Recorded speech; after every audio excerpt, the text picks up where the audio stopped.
Publishing for Profit podcast is brought to you by Ghostwriters & Co. Earn more money by publishing better content and learn how to increase your thought leadership so you can build your brand.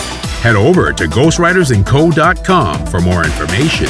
That's ghostwritersandco.com. And now, your host, Joel Mark Harris.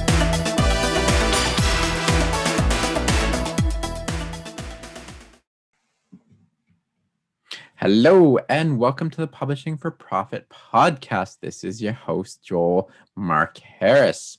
Today, we interview Chris Riedel, who is the founder of 5 healthcare companies and the author of a new book called Blood Money. It is the story of a whistleblower who went against some huge healthcare companies in the United States who were defrauding the American taxpayers.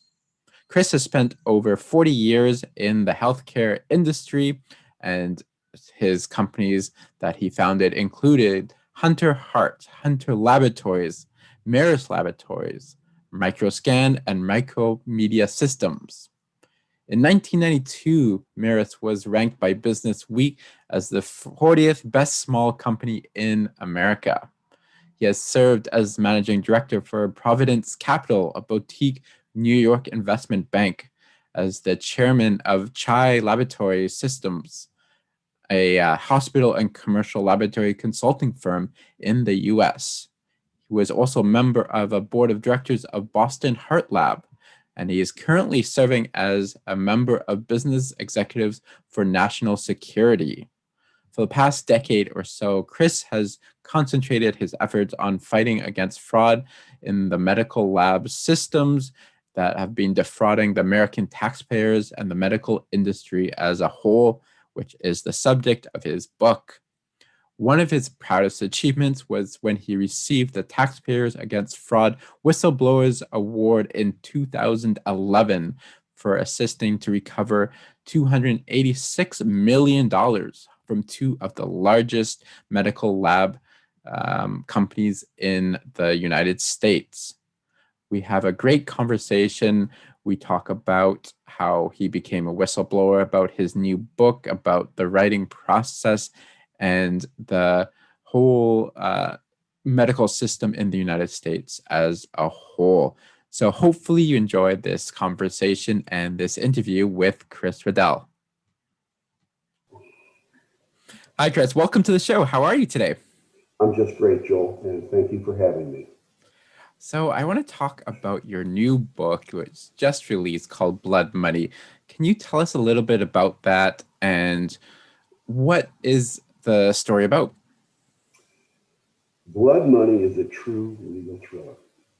It's the story of how a Silicon Valley entrepreneur and CEO morphed into a fraud fighter for taxpayers. And it's a behind-the-scenes look at what it's like to work with government prosecutors trying to stop massive, and totally massive healthcare fraud. It's scary and thrilling in different parts, that's what the book is about. So there seems to be a lot of Hollywood elements to it, like kidnapping, Cayman Islands, Oh, yeah. In the book are stories of attempted murder. Yeah. Fraudsters going down to the Cayman Islands to try and hide their assets. A CEO who 3 government prosecutors told me, they haven't found it yet, but they told me that they had heard that he had buried a shipping container filled with gold in his backyard. Wow. It also has amazing stories of an assistant attorney general in the state of Georgia sabotaging her own state's case, costing taxpayers millions, and of a corrupt governor who sabotaged his own attorney general's case. Things that most people would never believe could happen. But everything in the book is true. So is Hollywood calling yet? Is that Not the yet. plan? Not yet. The book just came out in October, Yeah. although it is a bestseller now in 3 categories.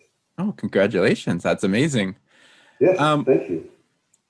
so you've spent, I mean, your pretty much your entire career in the healthcare industry. Can you tell us a little bit how, you know, um, I guess your background and how you came to, I guess, find out about these fraudsters?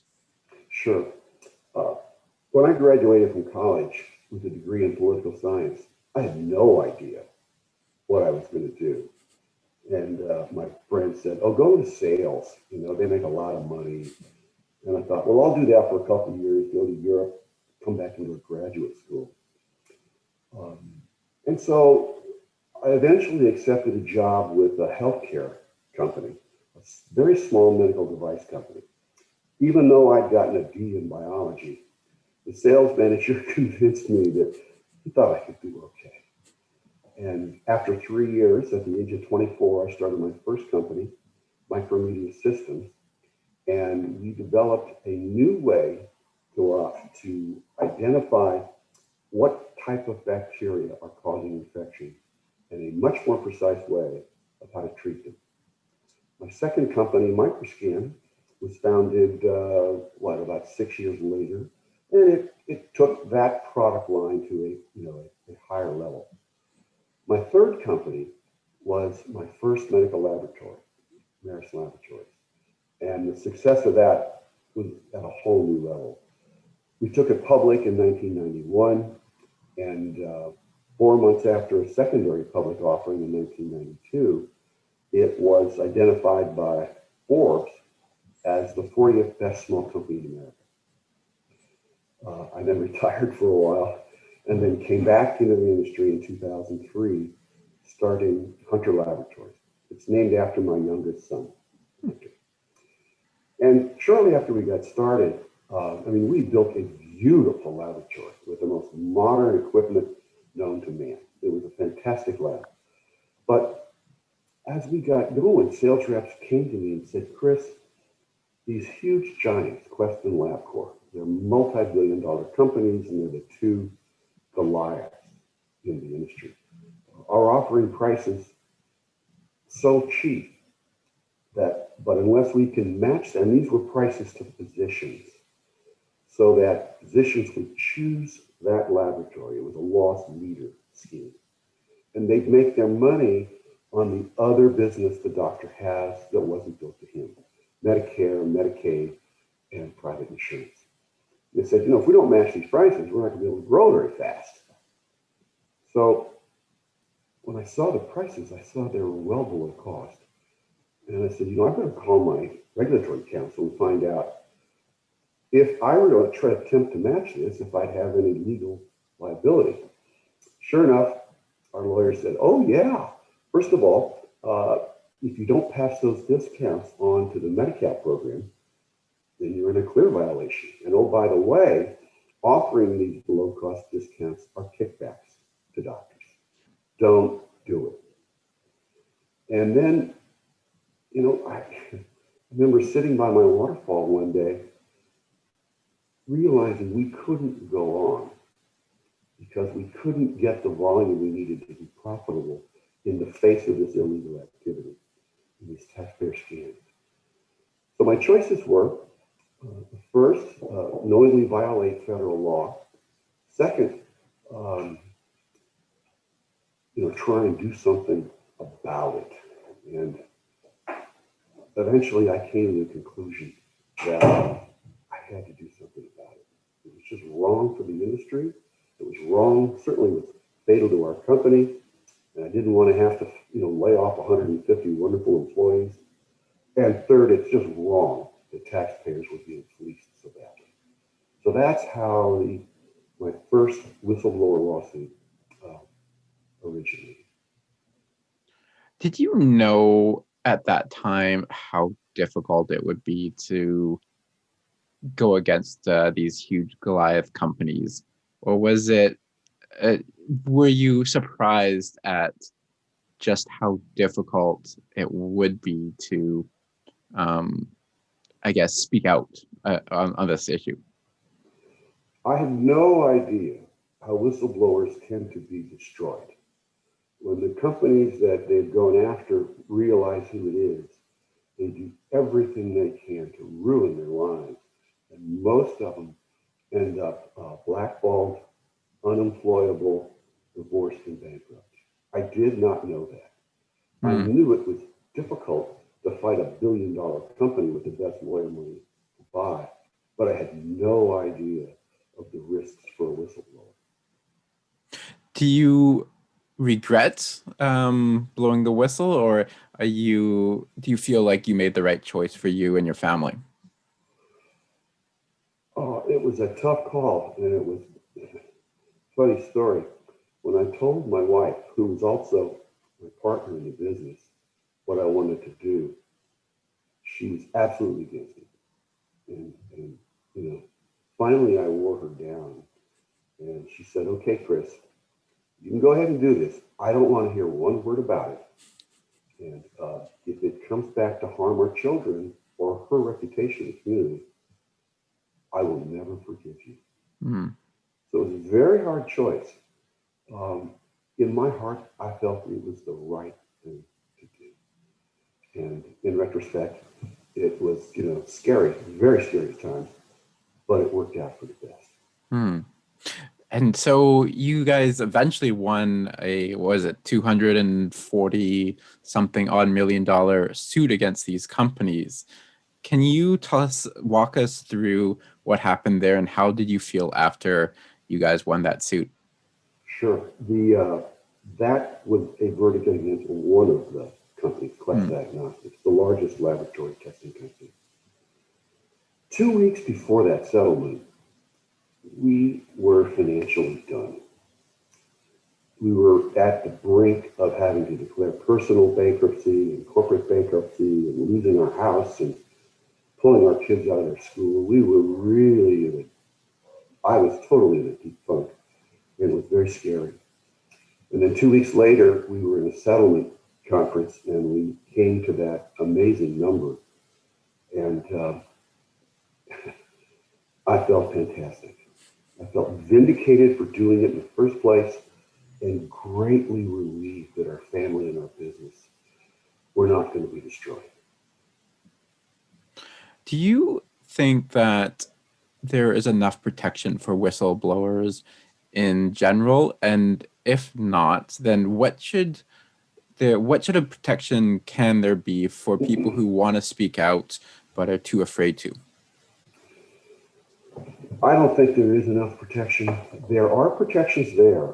The statute clearly says there can't be retribution against you. But in my case,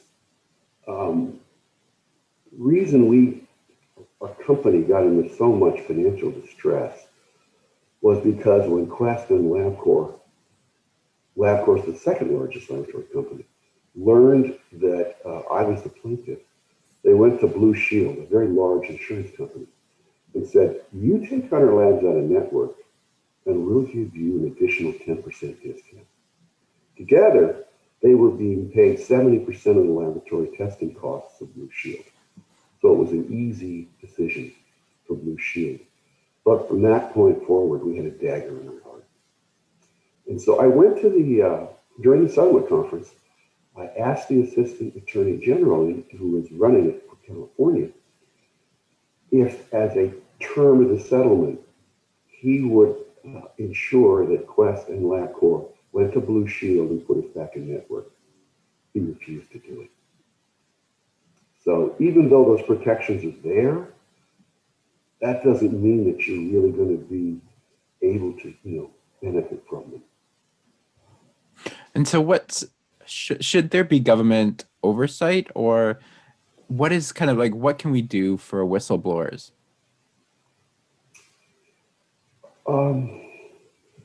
If the existing protections were rigidly followed by the Departments of Justice, both state and federal, I think whistleblowers would be okay. But I know in the case of the California Attorney General, he said, "Look, you made enough money with this lawsuit. I don't need to do anything else to help you. Well, that may be true of me, but what about all the other poor fellows who ended up having their lives ruined? There's no recourse for those guys, and I don't know how you help them. Unless you can pass some law that says if a company blackballs you, that they should be on the hook for something. That's not the case today. Did you ever feel like those dark days? You went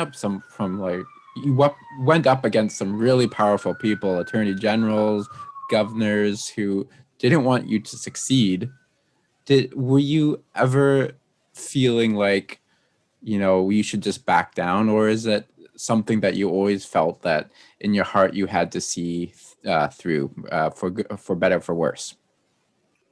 We didn't have these issues with attorney generals and a governor until we were like 4 or 5 years into the case. And by that point, we had crossed the Rubicon. And I knew in my heart, again, it was the right thing to do. These companies were stealing hundreds of millions of dollars from these particular states. And it's just amazing to me that a governor could be so corrupt and that an assistant attorney general could sabotage your own case. Made no sense. Yeah, it really does feel like a Hollywood movie for sure. Well, it was rough to live through. You put all this time and effort in, you're right. And in the case of Florida, where the governor destroyed his own attorney general's case, the assistant attorney general we were working with, 2 weeks before the governor did this, said of all his years in law and of all his whistleblower cases, this was the closest thing to a slam dunk he had ever seen. Then the governor stepped in. So moving on a bit, in 2011, you won a award. I think it's, correct me if I'm wrong here, but it's fraud against taxpayers, whistleblower for being a whistleblower. How did it feel to win that award, and what did it mean to you personally? It's the Taxpayers Against Fraud Whistleblower of the Year. Thank you. Award. Yes.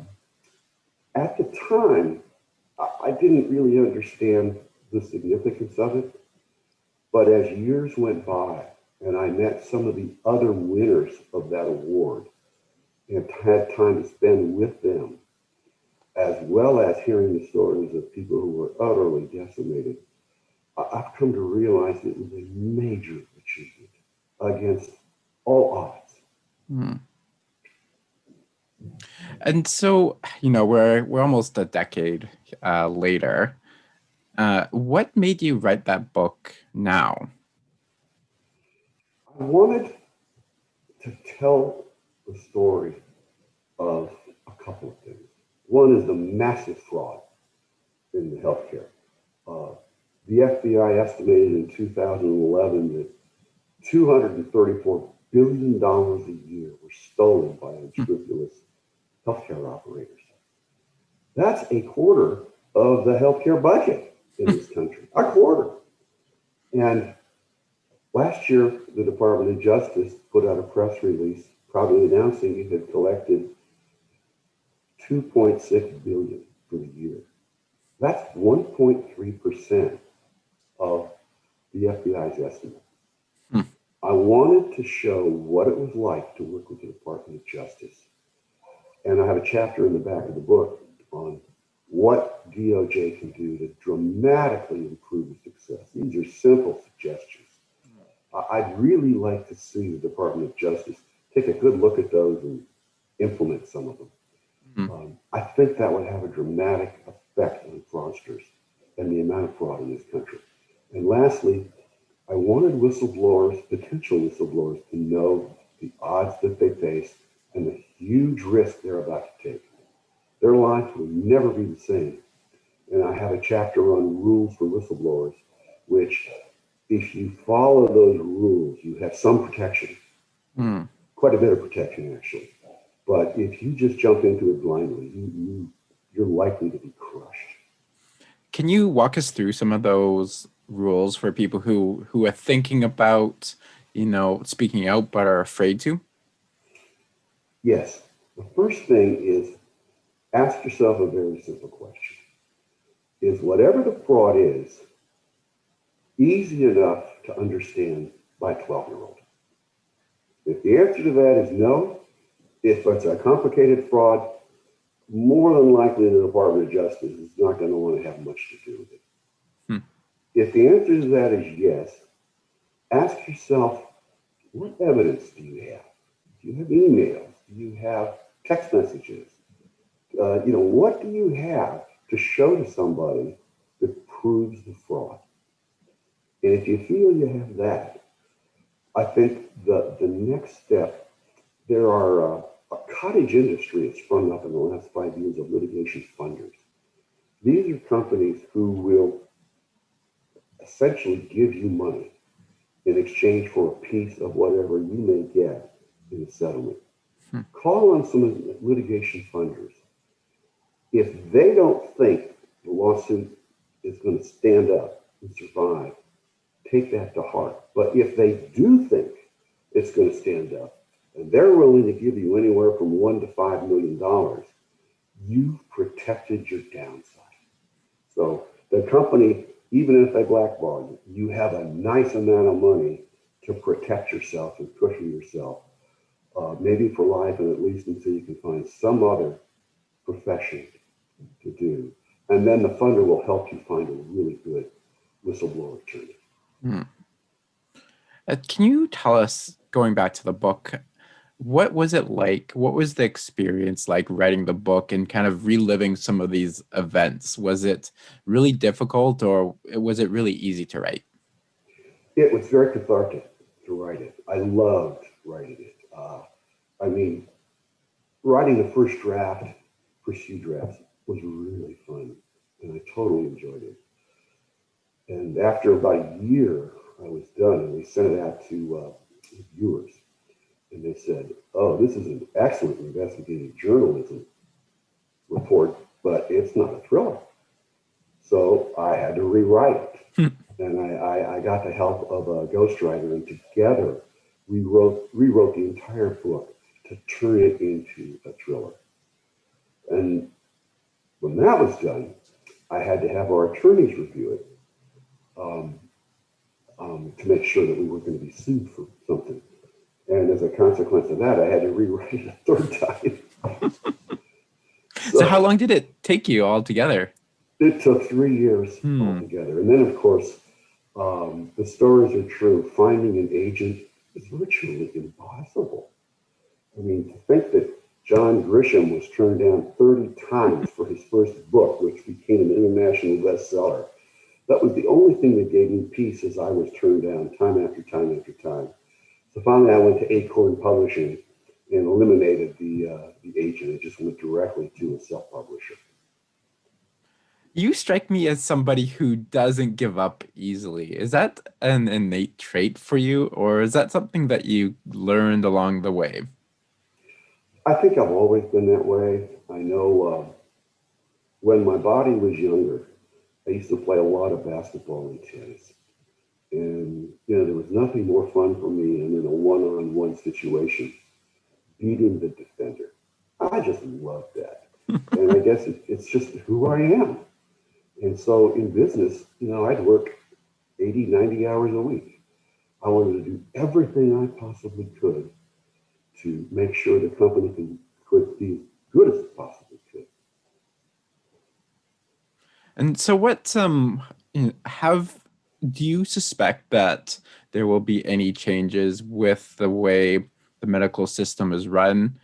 And if, I guess maybe just, yeah, if you think that your book will have any change, if the lawsuit had any change, sort of what the future you think will hold for the medical industry. Not just the Quest LabCorp lawsuit, but we filed several federal lawsuits on the heels of that. which were very successful. And one, we actually went to trial and won a $114 million verdict. And interestingly, the Department of Justice had as many lawyers in that case at the trial, 17, as they had at the end of the trial. And as a consequence of all the work that we've done, there will be far fewer kickbacks in the healthcare industry and far fewer other technical violations that we brought to light and exposed. And a company can no longer say, oh, we didn't know. And so what's next for your book? For this book, hopefully I'll be doing a lot of podcasts like this and speaking engagements. And I'm also continuing to go after fraudsters, which I enjoy the intellectual challenge of finding the fraud, finding the evidence, and finding the motions and going through the legal process. Maybe I'm nuts. Very few people would probably be intellectually stimulated by that, but I am. And I spend a lot of time at it now. Is your wife ready to kill you yet? No, now she's happy. She's happy. In fact, and until the settlement conference with Quest, which was 5 years later, she refused to talk about it at all. I mean, at night, at dinner, at the office, it was off the table. Gotcha. So, Chris, I want to wrap it up with one last question. And this is something I ask all my guests. And what is a book that has perhaps inspired you, or one that you like to read, or one that you like to gift a lot? I love to read. And there are so many talented authors that are out there. But one of the books I loved was Perfect Predator. It's a true story about a husband and wife doctor team. They went to Egypt. And the husband went into this temple, and not temple, but pyramid, lesser known pyramid that had just been discovered. And the wife didn't want to go in because she had to get there and crawl in and dust everywhere. And within days, he got very sick. And so the hospitals in Egypt couldn't treat him, so they flew him to Germany. Hospital there couldn't treat him. He had some type of infection. So they flew him to San Diego, and they treated him at the hospital where they were both employed. And he was dying. And this woman, who was not an MD, she was a PhD, I forget what it was in. She took it upon herself to research and found a revolutionary new method of treating this infectious disease that no one had ever thought of. And it saved her husband's life. And it's just one of these stories that it grabs your heart. And at the same time, it's thrilling going through it, seeing what she did and the obstacles she faced to save her husband. Gotcha. So, Chris, for people who want to reach out to you, where is the best place to find you? ChrisRiedellAuthor.com, the website, and I love for people to reach out to me. And book is available on Amazon and all the usual places? Yes. Gotcha. Well, Chris, thank you so much for being on the show. It was a pleasure. And I appreciate your time, and enjoy the rest of your day. Joel, thank you so much for having me. The pleasure was mine. And you enjoy the rest of your day too. Thank you so much. Bye. Bye. Thank you for listening to Publishing for Profit. Please like and subscribe on iTunes, Spotify, or wherever you get your podcasts.